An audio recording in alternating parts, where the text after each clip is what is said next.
TSN senior secondary school Lohagal Ajmer. Corona काल में अब पाएं एनुअल फीस पर 6,000 रूपए की छूट। टोटल फीस 18,000 रूपए for classes 11 science commerce art. No admission fee, no lab fee, free activity. Rajasthan के सियासी रण में अब बिल्कुल एक नया तरीके का टर्न आ चुका है। अब कांग्रेस के साथ साथ भाजपा भी विधायकों की बाड़ेबंदी की तैयारी कर रही है और इसके लिए 12 विधायकों को गुजरात भेज दिया गया है और शनिवार को इन तमाम 12 विधायकों का सोमनाथ के दर्शन का प्लान भी है। ऐसी जानकारी एमपीटीवी इंडिया को मिल रही है। इसके लिए तमाम जो तैयारियां हैं उनको शुरू कर दिया है। जालोर, सिरोही और उदयपुर संभाग के तकरीबन 12 विधायकों को अहमदाबाद के रिजॉर्ट में शिफ्ट किया गया है और इसके साथ ही जो बाकी के बचे हुए विधायक हैं भाजपा के, उनकी बाड़ेबंदी जयपुर में करने की भी तैयारी शुरू हो चुकी है। और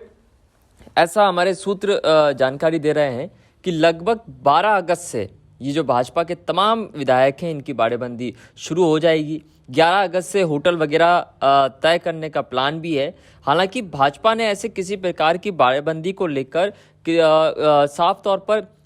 इनकार किया है। उनका कहना है कि बाड़ाबंदी जैसी कोई भी चीज़ भाजपा की ओर से नहीं की जा रही है, लेकिन जिस तरीके से 12 विधायक गुजरात गए हैं और उसके साथ ही 12 अगस्त से जयपुर के अंदर बाड़ेबंदी की जो सूचनाएं एमपीटीवी इंडिया को अपने सूत्रों से मिल रही है, वो यही संकेत दे रही है कि भाजपा ने भी अब बाड़ेबंदी शुरू कर दी है। पार्टी के सूत्रों के अनुसार जो हमको जानकारी मिल रही है उसके मुताबिक 11 अगस्त को बसपा विधायकों के कांग्रेस में विलय को लेकर हाईकोर्ट का निर्णय आने की संभावना है और ऐसे में भारतीय जनता पार्टी ने अपने तमाम विधायकों को अलर्ट मोड पर रख दिया है और इसी के चलते आलाकमान के निर्देश पर तकरीबन 1 दर्जन से ज़्यादा विधायकों को गुजरात शिफ्ट किया गया है। अलग अलग जिलों में इस पूरी बाड़ेबंदी के लिए स्थानीय नेताओं को भी जिम्मेदारी सौंप दी गई है। गुजरात और उदयपुर के बीच की जो दूरी है वो बेहद कम है और यही एक सबसे बड़ा कारण है कि उदयपुर संभाग के विधायकों को गुजरात भेज दिया गया है।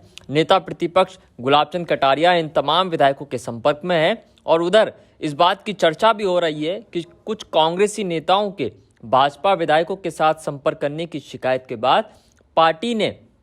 ये कदम उठाया है, क्योंकि पार्टी को ये लग रहा है कि कहीं अशोक गहलोत जो बातचीत कर रहे हैं 14 अगस्त को जादूगरी दिखाने वाली, वो जादूगरी कहीं ऐसा ना हो कि भारतीय जनता पार्टी के ही विधायकों को अशोक गहलोत खरीद लें, अशोक गहलोत किसी प्रकार से अपने फेवर में कर लें और अगर विश्वास मत की बहुमत साबित करने की जब बारी आए तो कहीं ऐसा ना हो कि बीजेपी के विधायकों के जरिए ही क्रॉस वोटिंग कर दी जाए। और इसी डर के चलते पार्टी ने यह अहम फैसला उठाया है और बाड़ेबंदी की तैयारियां शुरू कर दी है। शेष जो बचे हुए विधायक हैं उनको 14 अगस्त से शुरू हो रहे विधानसभा सत्र जो है उसमें 2-3 दिन पहले ही प्रशिक्षण शिविर के नाम पर बाड़ाबंदी करने की सूचना है। यानी कि 14 अगस्त को जब विधानसभा का सत्र बैठेगा तो उससे पहले जो प्रशिक्षण शिविर लगातार हम देखते हैं कि विधानसभा सत्र से पहले लगाए जाते हैं और वो प्रशिक्षण शिविर एक तरीके से बाड़ाबंदी ही होती है, जहां पर विधायकों को एकजुट करके रखा जाता है। सदन में क्या सवाल किस तरीके से पार्टी को घेरना है, कांग्रेस पार्टी को किस तरीके से सवाल पूछने हैं, उनसे उनको किस तरीके सदन में घेरना है, इन तमाम रणनीति को लेकर प्रशिक्षण शिविर के अंदर तैयारियां भी होंगी और ये एक तरीके से बाड़ाबंदी भी नजर आती है। गुजरात गए विधायक जो हैं वो 12 अगस्त तक जयपुर में शिफ्ट हो जाएंगे और यहाँ पर उनको भी प्रशिक्षण दिया जाएगा। इसके साथ ही जो पूर्व मुख्यमंत्री है वसुंधरा राजे, उनकी राष्ट्रीय अध्यक्ष जेपी नड्डा से जो शुक्रवार को मुलाकात हुई है उसको भी काफ़ी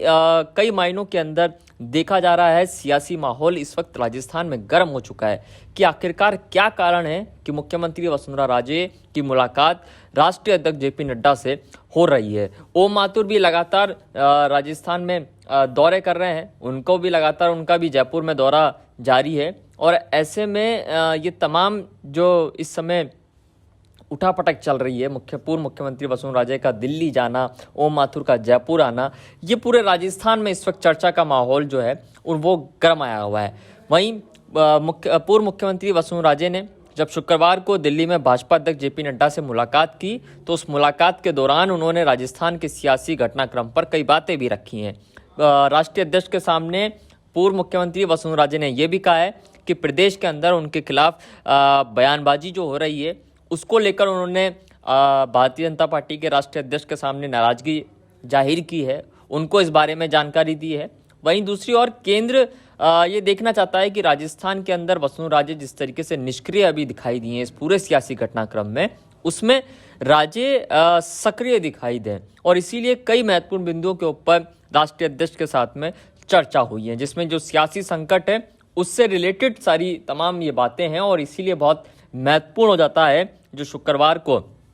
जेपी नड्डा से पूर्व मुख्यमंत्री वसुंधरा राजे की जो मुलाकात हुई है, ये इसीलिए बहुत ज़्यादा महत्वपूर्ण हो जाता है। राजे ने मीडिया रिपोर्ट्स का भी हवाला दिया है नड्डा को, उनके समक्ष कई बातें रखी हैं, और उसमें ये बात भी खुलकर रखी है कि कुछ नेता इस समय राजस्थान में ऐसे हैं जो वसुंधरा राजे और अशोक गहलोत की मिलीभगत का आरोप लगा रहे हैं, एक तरीके का सियासी माहौल तैयार कर रहे हैं जिससे वसुंधरा राजे से जो केंद्र है वो नाराज हो जाए। ऐसा वसुंधरा राजे ने जेपी नड्डा को बताया है, जो हमको इस समय जानकारियां मिल रही हैं। इसके साथ में वसुंधरा राजे ने यह भी कहा है कि पार्टी में जो अलग अलग गुट बनने की बात आ रही है उसको लेकर भी नाराजगी जाहिर की है कि संगठन को परिवार से बढ़कर माना जाए, ये बहुत जरूरी है। अलग अलग गुटों में अगर पार्टी को बांट दिया जाएगा तो ये पार्टी के लिए नुकसानदेह होगा, और अधिकांश जो जीवन है वो कांग्रेस और सीएम गहलोत से वसुंधरा राजे की लड़ाई लड़ती आई हैं, और इसी बात को उन्होंने भारतीय जनता पार्टी के राष्ट्रीय अध्यक्ष जेपी नड्डा के सामने रखा है। और ऐसी बातों से आहत होकर इन बिंदुओं पर जब राष्ट्रीय अध्यक्ष से बातचीत हुई है तो उस बातचीत के कई मायने हैं, और सियासी मायने जो अभी 12 अगस्त से लेकर 14 अगस्त तक जो राजस्थान में सियासी घटनाक्रम देखने को मिलेगा, इस पूरे घटनाक्रम में शुक्रवार की बातचीत का जो नतीजा है वो कहीं ना कहीं दिखाई देगा। प्रदेश में पूरे जो सियासी संकट चल रहा है इसमें राजस्थान के जो तमाम भारतीय जनता पार्टी के नेता हैं उनके साथ साथ पूर्व मुख्यमंत्री वसुंधरा राजे की पूरी निगाहें जमी हुई हैं, और उस बात को लेकर जो पार्टी आलाकमान है भारतीय जनता पार्टी का, वहां तक भी ये जानकारी पहुंच चुकी है कि प्रदेश में किस तरीके से गुटबाजी भारतीय जनता पार्टी में बताई जा रही है, दिखाई जा रही है, और मीडिया के अंदर जो रिपोर्ट्स इस वक्त आ रही है उसको लेकर राजे ने केंद्रीय नेतृत्व को साफ स्पष्ट तौर पर कह दिया है कि प्रदेश के अंदर वो किसी भी कार्य को पूरा कराने में सक्षम है, और केंद्र का जैसा आदेश होगा वैसा प्रदेश के अंदर किया जाएगा। इस पूरी बातचीत के बाद में ये उम्मीद की जा रही है कि रविवार तक पूर्व मुख्यमंत्री वसुंधरा राजे जो हैं वो वापस जयपुर लौट कर आ जाएंगी, और उसके बाद जो विधायकों की बाड़ेबंदी है हो सकता है कि उसके अंदर प्रचंड शिविर के अंदर पूर्व मुख्यमंत्री वसुंधरा राजे का अहम योगदान हो।